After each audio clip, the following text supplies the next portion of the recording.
Penguin Random House Audio presents The Mystery Guest, a Maid novel by Nita Prose, read for you by Lauren Ambrose. To Paul, my father. Prologue. My gran once told me a story about a maid, a rat, and a spoon. It went like this. There once was a maid who worked for wealthy landowners in a castle. She cleaned for them, she cooked for them, she waited on them hand and foot. One day, as the maid served her masters a nourishing stew, her ladyship noted with a sniff of disdain that she was missing her silver spoon. The maid was certain she had placed the spoon by her ladyship's bowl, but when she looked, she saw with her own eyes that the spoon had disappeared. The maid apologized profusely, but this failed to placate her ladyship, nor did it placate his lordship, who in that moment seethed and raged, accusing the maid of being little more than a petty thief and of stealing their silver. The maid was frog-marched out of the castle, but not before the stew she had made from scratch was thrown onto her white apron, leaving a shameful blot that could never be removed. Many years after his lordship and her ladyship died, long after our poor disgraced maid had moved on, builders, who had known her, were hired to renovate the castle.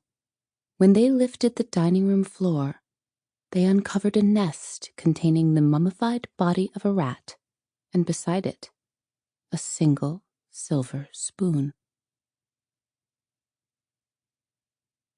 Chapter 1. My beloved grandmother, aka my gran, worked her whole life as a maid. I have followed in her footsteps. It's a figure of speech. I could not literally follow in her footsteps because she has none, not anymore. She died just over 4 years ago when I was 25 years old, ergo a quarter of a century. And even before that, her walking days came to an abrupt end when she suddenly fell ill, much to my dismay. The point is, she is dead, gone, but not forgotten, never forgotten. Now my feet follow a proverbial trail all their own, and yet I owe a debt of gratitude to my dearly departed gran, for it is she who made me who I am. Gran taught me everything I know, such as how to polish silver, how to read books and people, and how to make a proper cup of tea. It is because of Gran that I have advanced in my career as a maid at the Regency Grand Hotel, a 5-star boutique hotel that prides itself on sophisticated elegance and proper decorum for the modern age. Believe me when I say I started at the bottom and worked my way up to this illustrious position. Like every maid who has ever walked through the gleaming revolving doors of the Regency Grand, I began as a maid in training. Now, however, if you step closer and read my name tag, aptly placed above my heart, you will see in large block letters, Molly, which is my name, and in delicate serif script underneath it, Head Maid. Let me tell you, it's no mean feat to climb the corporate ladder in a 5-star boutique hotel. But I can say with great pride that I have held this lofty position for going on 3.5 years, proving that I am no fly-by-night. But, as Mr. Snow, hotel manager, recently said about me in an all-staff meeting, Molly is an employee who sustains an attitude of gratitude. I've always struggled with understanding the true meaning behind people's words, but I've gotten a lot better at reading people, even strangers, which is why I know what you're thinking. You think my job is lowly, that it's a position meriting shame, not pride. Far be it from me to tell you what to think, but IMHO, meaning in my humble opinion, you are dead wrong. My apologies. That came out a bit gruff. When Gran was alive, she'd counsel me on tone and advise me when I'd likely offended. But here's the interesting thing. She's dead, yet I still hear her voice in my head. Isn't it interesting how a person can be as present after death as they were in real life? It's something I ponder with frequency these days. Treat others the way you wish to be treated. We're all the same in different ways. Everything will be okay in the end. If it's not okay, it's not the end. I thank goodness I still hear Gran's voice, because today has not been a good day. It has, in fact, been the worst day I've had in approximately 4 years, and Gran's words of wisdom are providing strength for me to face the current situation. When I say situation, I don't mean according to the dictionary definition, denoting circumstance or state of affairs, but as hotel manager Mr. Snow uses the term to suggest, a problem of epic proportions with limited solutions. I won't sugarcoat what is truly an epic catastrophe. This morning, a famous man dropped dead on our tea room floor. My good friend Angela, head barmaid at the Social, our hotel pub and grill, summarized the situation this way. "Molly, a massive bag of shite just hit the whirling fan." Because I like Angela so much, I forgive her use of PPP, perfectly polished profanity. I also forgive that Angela has an unhealthy obsession with true crime, which might explain why she seemed oddly excited about a very important person dropping dead right inside our hotel. Today was supposed to be a special day at the Regency Grand. Today was the day that world-renowned best-selling and award-winning author J.D. Grimthorpe, master of mystery with over 20 novels to his name, was set to make a big, important announcement in our recently restored Grand Tea Room. Everything was going splendidly early this morning.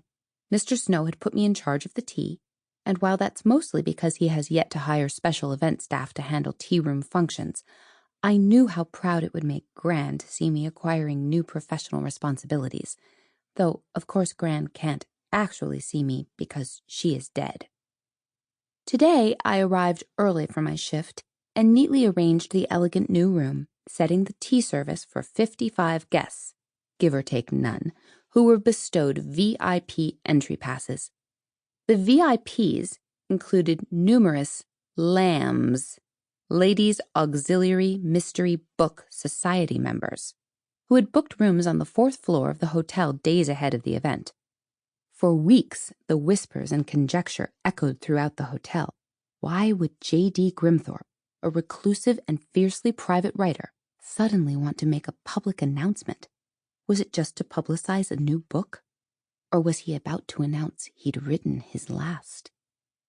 As it turns out, he most definitely has written his last, though I believe this fact was as much a surprise to him as it was to everyone who watched him collapse on the herringbone-patterned floor of the tea room 47 minutes ago.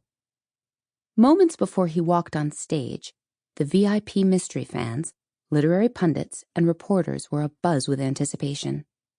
The room was a cacophonous din of chatter, and the high-pitched tinkle of silver cutlery as guests refilled their teacups and popped the last of their finger sandwiches into their mouths.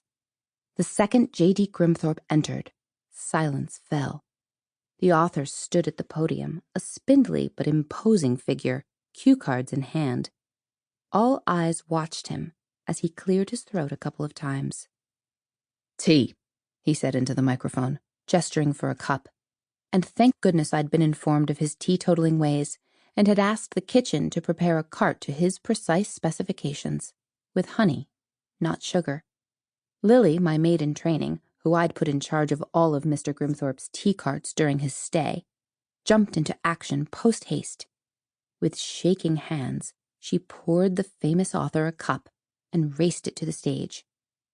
"That won't do," he said as he took the cup from her, stepped down from the stage, and went to the tea cart himself. He removed the silver lid of the honey pot, spooned in 2 enormous globs of glowing yellow honey, then stirred the whole cup with the honey pot spoon, which made a dull clank as it grazed the cup's edges. Lily, who had rushed forward with the intent to serve him, was at a loss as to what to do next. The whole room watched as Mr. Grimthorpe held his cup forth, took a long sip, then swallowed and sighed. "A bitter man requires extra honey," he explained, which elicited muffled laughter from the crowd. Mr. Grimthorpe's irritability has long been a hallmark of his fame, and, ironically, the worse he behaves, the more books he seems to sell. Who can forget that infamous moment, which went viral on YouTube a few years ago, when a rabid fan, a recently retired heart surgeon, approached the author and said, "I want to try my hand at a novel. Can you help me?" I Sample complete. Ready to continue?